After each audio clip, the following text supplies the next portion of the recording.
चीज सर, और एक चीज मैं आपको बोल के खत्म कर दूंगा सर।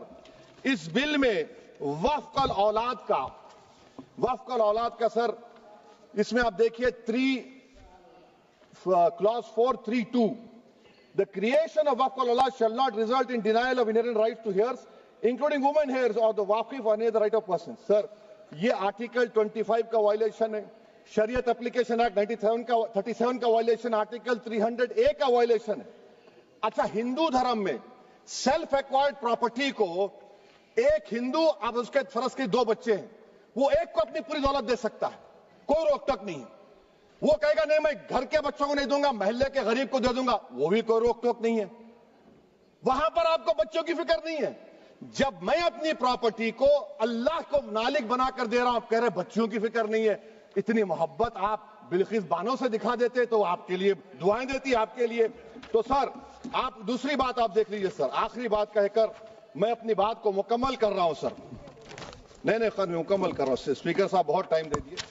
सर आप देखिए, इसमें अमित शाह साहब बोले कि इतनी प्रॉपर्टीज का कब्जा हुआ, चोरी हुई, ये हुआ। सर, क्लॉज 2652A सेक्शन, अगर कोई प्रॉपर्टी बेचता है 2 साल की सजा थी, आपने क्या कर दिया, उसको 6 महीने कर दिया। नॉन बेलेबल था, आपने बेलेबल कर दिया। सेक्शन 40 की बात करते हैं। सेक्शन 40 में सर हमको जो ज्वाइंट वर्किंग कमेटी के जो नोट्स दिए, उसमें मिनिस्ट्री ऑफ माइनॉरिटी अफेयर्स ने कहा कि 30 साल में 515 केसेस सेक्शन 40 के, और सिर्फ 8 लोग कोर्ट को गए। वक्फ यूजर का कानून तेलंगाना आंध्रा में है, सेक्शन 40 का कानून तमिलनाडु 63 है, आंध्र प्रदेश में 43 है।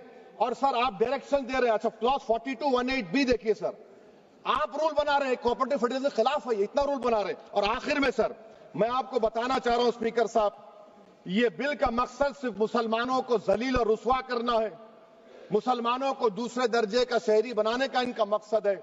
सर अगर आप हिस्ट्री को पढ़ेंगे तो महात्मा गांधी उस वक्त के व्हाइट अफ्रीका में सफेद फार्म अफ्रीका के कानून को महात्मा गांधी ने कहा था कि ये मेरा कॉन्शियंस इसको मानता नहीं है, मैं इस कानून को कबूल नहीं करता हूं। तो महात्मा गांधी ने क्या किया, उन्होंने उस कानून को फाड़ दिया। तो मैं गांधी की तरह इस कानून को फाड़ता हूं। ये अनकॉन्स्टिट्यूशनल है सर।